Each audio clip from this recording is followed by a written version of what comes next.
Hello, and welcome to the Digital Workspace Works podcast. I'm Ryan Purvis, your host, supported by our producer Heather Bicknell.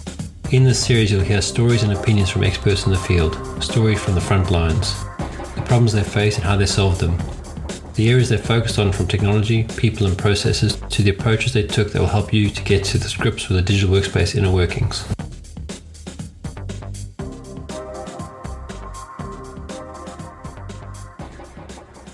Hello. Hello. How are you? I am good. I was just setting up. So I had So, to redo Authenticator and all that good stuff. Microsoft, Mhm. making your life more difficult every day. How it goes. Yeah, all good, all good. Although I'm struggling with my bank that I use, and a couple of years ago, in fact, 20 years ago, there was a bank in South Africa called 2020. So the number 20 and the word 20, and I was one of their first clients, and it was the first bank that didn't have a brick and mortar building. Like there was no way to get in. Everything was handled via, it was backed by a bank called Sambo, SAAMBOU. And everything was handled through email and phone call to a call center. And it was fantastic. If they did mortgages, I would have done my mortgage to them. That's how good they were. My credit card, my bank account just operated. And they had cool, snazzy cards, see-through orange bank cards. I didn't get a very good credit card amount from them, but it just worked. And it was simple and it was highly effective. And if you had a check, you take the check to any ATM and you put check in with the amount with your card and it would get banked. And because they had a good network and it just worked. And I do find the South African banking system still to be streets ahead of the rest of the world in a lot of ways. It's because you've got to deal with a lot more stuff in SA. So innovation's high, I want to think. Anyway, the bank that I'm dealing with at the moment, I got a check in April, beginning of April, which was bigger than their cap. They could only handle a certain amount through the app, which I don't understand because what they want you to do is post the check in, which I did first class. So it arrived the next day. So it arrived the 9th of April. They couldn't find the check for a month. Oh no. And then it wasn't very clear in the instructions, but you're supposed to write your account number on the back of the check, which I didn't do. So my fault. But I still sent them a picture of the check because I took a picture and the back is blank and the front is thing.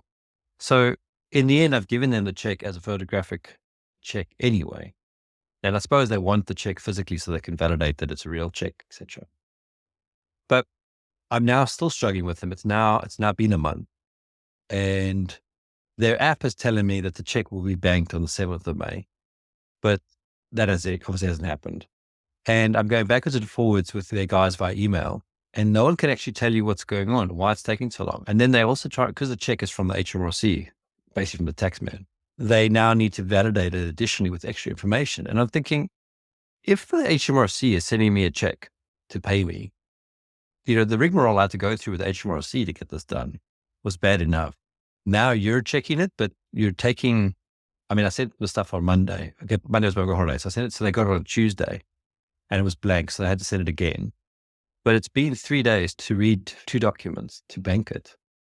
And I was just thinking, for this neobank, online only bank that with all the rest of it, it's such a poor experience.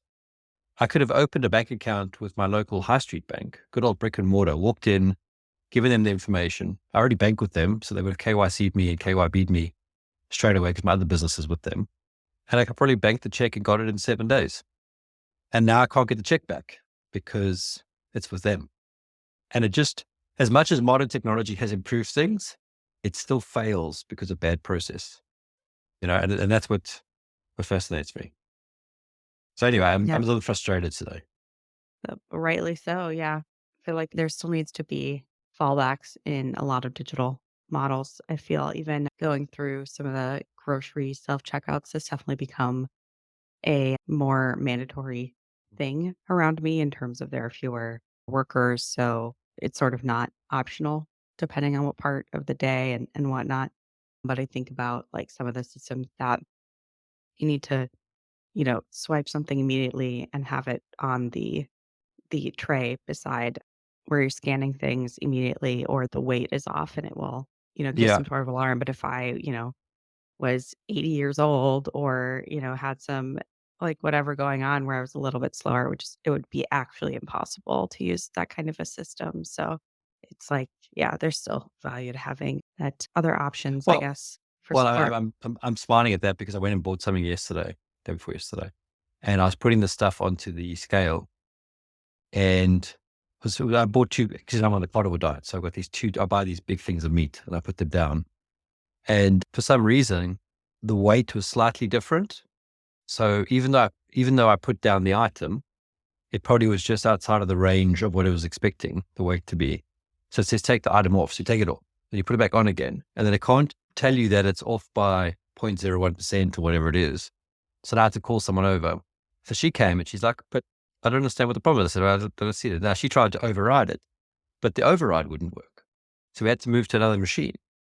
Now, thankfully, there was another machine available there. But now, there's no way to troubleshoot that issue as an operator to basically say, okay, well, you need to recalibrate the machine or whatever it is because it's now off by, it can't pick up the weight difference. And I find it often also happens when we buy like paracetamol boxes, little 16 tablets at a time. Those things are so light that Yeah, they don't register. that are register. And I think the scales do get out of calibration. And I don't know, I mean, having built self-healing machines, I don't know if that machine is sophisticated enough to self-heal itself to realize that its measurement is off by, 0.01% or whatever the thing is, and it needs to recalibrate. So as much as the modern stuff has saved time, I think it's created more friction. And then I find this other irony that every time I go and because we have, I don't know if you have you probably have in the States as well. So you have like a few choices. You have the choice of fill your trolley or your basket and go to the till. Then you have fill your basket or your thing and you go to the self-scanning section. And then you have this other option where you can take the radar gun, the barcode scanner, and you can scan as you shop and then basically go to the thing at the end, just pay. And then what they're supposed to do is from a security, or, from a theft point of view, is that they randomly will ask you to, out of your trolley, take 10 items and rescan it. So the person comes and does it. And then if you scan everything fine, then they let you go. And if they don't, then they have to rescan the entire trolley. But I can't tell you the amount of times that I've gone through the whole process of barcode scanning everything, getting to that part to just scan and go. And I've had to rescan the entire trolley. Not for the 10 unit check, but they basically want to rescan the entire trolley, which is always like a whole trolley. And you're like, well, what is the point? I might as well just go back to the teller, just scan it once. And yes, okay, fair enough. There's been one or two times because I had my headphones on that I might have not scanned the 2 bags of nuts. Or my favorite one is I grabbed 2 boxes of pizzas and I didn't realize that the second pizza was on Hawaiian and the top one was just a margarita. So I've scanned the pizza at the top twice, thinking they're the same. And they're not. So it's messed up the whole stock thing. I mean, I can understand those things, but I just find it so fascinating how the one thing that's supposed to, especially for someone like me who's is there to be quick, always ends up with this additional friction, because of the process. Well, speaking of clunky devices and process, you want to talk about the Rabbit R1 AI device? Sure. The orange box. It's I watched a interesting to review. see. I watched a review. Yeah. MKBHD review. Yeah. Yeah. And look, I'll say this for the price tag, it's probably okay because for $200, you kind of would take a punt on it and see how it goes. But after watching the review, I just thought it was hilarious. Like, I don't know how much they spent building this thing, but The 4 apps. I liked when he scanned his coffee plant and they told him it was a Monstera. So just the fidelity of the AI accuracy is not maybe there. well, I mean, I think you could probably build something better with a Raspberry Pi. I mean, I'm if sure someone has. well, yeah, maybe it's worth even just looking around and seeing what people have done. But I mean, if you think, so I, again, go back to my sort of experience of building self-healing machines. I know what we had to do in order to make the endpoint smart, to self-heal itself. And we then never got to the vision, but we got pretty much on the right track, I would say. And when I look at these devices, and the thing that worries me about them is the knowledge that device has to have in order to recognize something or process something locally. It's just not going to have it. So until you have the 5G networks out and 6G probably, which is going to be like really low latency, your delay to get the information and your learning capability are going to have to compensate for each other. And I mean, these are great prototypes. They're toys. I mean, I wouldn't even give it to my kid to play with. I mean, my favorite thing that really put me off was when he was trying to do the brightness thing and he had to hold it with one hand to use the dial to scroll up and down to get the brightness to change. And I just thought, really? This is what you came up with? And it's just missing. Yeah. I mean, I think you're better off just leaving it with your phone and having an app. Like if I was doing product for these guys, I would build an app on the phone, to use the phone device capabilities until it works so well on the phone, because then you've got, you've taken out the constraints of building a hardware, then because you'll be given hardware, like it'll only work on iPhone, only work on Android of a certain, or Samsung, and get the app working right, and then go and build the hardware. Because I mean, how much money they've wasted on building some hardware for something that just looks cool and orange. Yeah, just to make it look cool, I think, to get it some attention. It looks like a toy, but then the use cases are, very adult, right? It's Uber, it's, what is it, DoorDash, it's Spotify. So it's not a kid's device. Well, well, so for double the price, roughly 200, let's call it 400, yeah, £350, I could buy my Ray-Ban sunglasses, which will pair to my phone, which I can make phone calls, I can listen to music, and I can take video, and I can talk to Meta and Siri through, and it's immediately functional, immediately useful. And it's not a sophisticated piece of, I mean, it's not a piece of engineering. It's a really great piece of engineering. This is falling flat on so many things because they just don't have a clarity to what they're trying to provide. It's pretty clear. And if I look at the spec, 2.5 gigahertz processor, 4 gigs of memory, and 128 storage, that's a Raspberry Pi. So for $70, you can get the Raspberry Pi, the top of the range one, I think, with a case, and you could probably add the camera for another $20. You could probably, you'd have to probably make a button or plug a button onto it, but you could build this then with a bit of Python. Sounds like a fun weekend project for you. At least at the end of the day, your sunglasses are still sunglasses, right? They hold another function as well. Well, this is a paperweight, an orange paperweight. It's a toy. You give it to your toddler. But it would worry me giving it to a child because it would be wrong. And that's Yeah. the problem with generative AI. It's mostly wrong. Well, not mostly wrong. It's, It's frequently wrong, I would say. The hallucinations are bad. I don't know. But I mean, if you look at Google has that image search, which you can take a picture of something and put it through, and it does find it. Like, you don't need an AI for that. You just need a good search. And that's the thing. A lot of these things are AI, but they're not.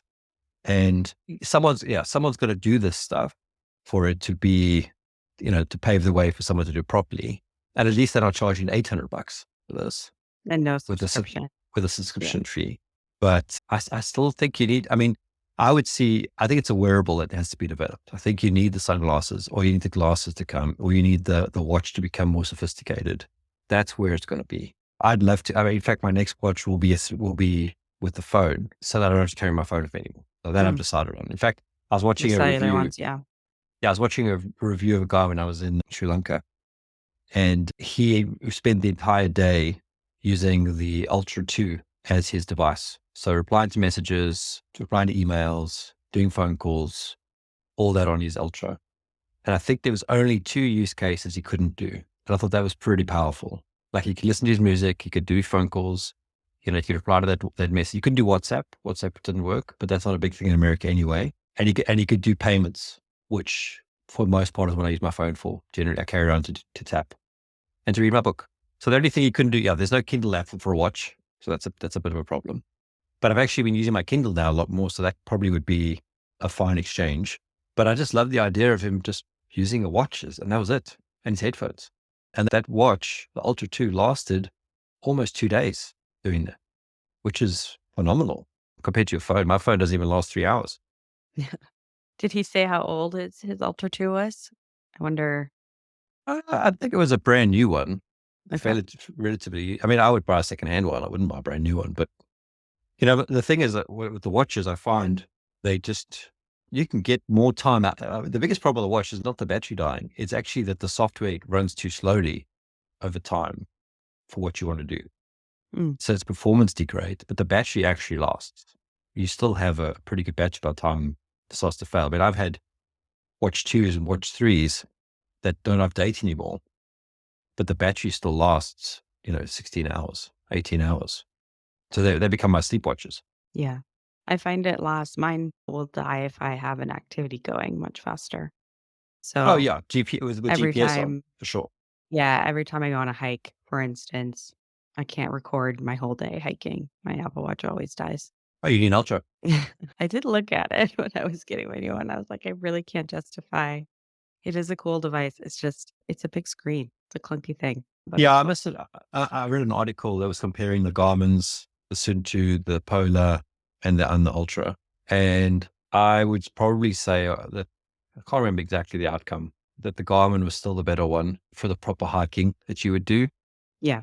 But as an all-round watch, the Ultra 2 was still the best option. And I've seen, it's funny, I've seen recently a lot of people wearing the Ultras. So I think they're starting to become more common, but I think it's also a status symbol because you're going to go spend a lot more money on an Ultra than you would on an 8 or a 9 or 10. I don't even know which watch is out there at the moment for Apple. Yeah. You'd send me another article about, I think what was the title? Remote work husbands or something like that? Work Yeah, from home husbands. Did that resonate with you? The it did. economist? And it's so funny because, and just from the headline, because we were having this conversation yesterday with our therapist, and her daughter is an academic and she moves around wherever her grants are. And her husband just has to basically pick up and go, wherever that's going to be. And I've kind of seen it with my wife as well, because she's in a much more corporate job.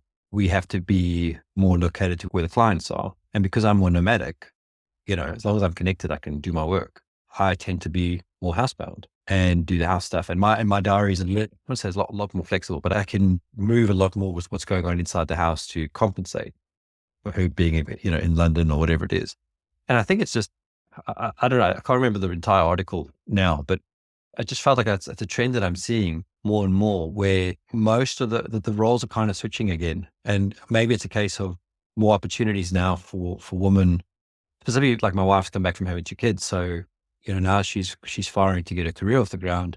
She's finding those opportunities. And I'm hearing it from other people where the men have kind of established themselves so they can be a little bit more housebound or work from home and do the odd day in the city or odd day in the office. The women are more driven. I don't know. It was just a weird thing because it's come up a few times in conversation. And I think there's also a large level of support or progression of putting women into much better positions than they were. More opportunities to have more diversity, more inclusion. And that kind of momentum is not caught up.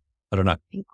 I think what I like about, the modern kind of flexible work, especially full remote, if one partner in a relationship can do that, you're not making as much of a sacrifice, right? Imagine like the old way, it's like one of you could get the best job you possibly could, basically, right? And then you move to that area, and then the other person has to find like a job that would suit. It's depending on what your profession is, you're often live like where you live is determined by one person's vocation. So having someone have that flexibility of being, totally, it doesn't matter to, within some degree of reason, maybe like you're bound to your particular country, for instance, but that flexibility gives both people, I guess, the option in the case that someone has a profession that, needs to be done in person, like being a doctor, for example. Maybe it's a case of just by career trajectory, it just happens to be that certain roles have become, I don't know, empowered more than they Mm, were before. So you have more of a choice to where you work, what you do. And traditionally, maybe pre-COVID even, that was the reason, is that in order to do that role, you had to be in the office every day and you had to be located close to the office, which made it very difficult for a working mom to do it because the working dad was doing whatever his role was. But now, mm. because everyone's transitioned into this more hybrid way of working, because I don't believe that work from home is the only option. I think it's got to be hybrid. It's opened the door to working moms to have careers remote as well.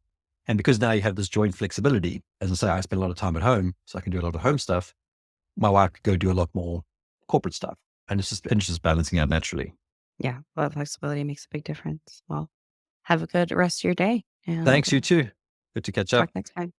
Yeah. Cheers, Zach. Bye. Thank you for listening to today's episode. Heather Bicknell is our producer and editor. Thank you, Heather, for your hard work on this episode. Please subscribe to the series and rate us on iTunes or the Google Play Store. Follow us on Twitter at the DWW Podcast. The show notes and transcripts will be available on the website www.digitalworkspace.works. Please also visit our website www.digitalworkspace.works and subscribe to our newsletter. And lastly, if you found this episode useful, please share with your friends or colleagues.